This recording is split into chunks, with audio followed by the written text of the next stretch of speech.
There were a handful of photo and video related products on the floor at CES. Here's a look at the top 5 products we were able to get our hands on. DJI revealed the Ronin S at the show, a single-handed gimbal stabilizer for DSLR and mirrorless cameras. The stabilizer was very effective and easy to use with clean controls, signatures of DJI equipment. And this new design should come in at a price point more palatable to students and independent filmmakers. Kodak almost stole the show in my opinion, and part of it was because of the announcement we would finally see their Super 8 camera later this year. This modernized system will bring film movie making into the next generation with an array of features designed to make shooting more fun.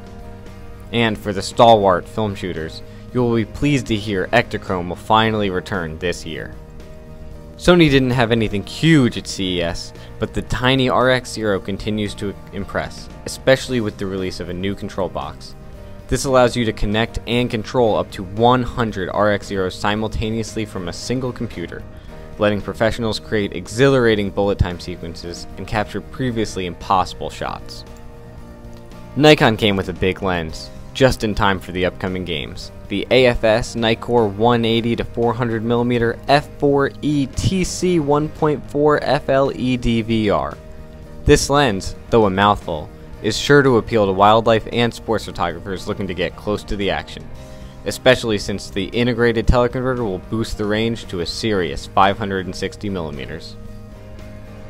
Finally, if you want to have a bit more fun, Insta360 showed up with the Nano S, a 4K capable smartphone attached 360 camera that will make it easy to start shooting and sharing the immersive format.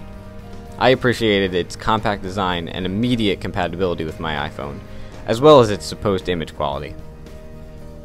For more from CES and more information on all these products, be sure to check out B&H Explora. Thanks for watching.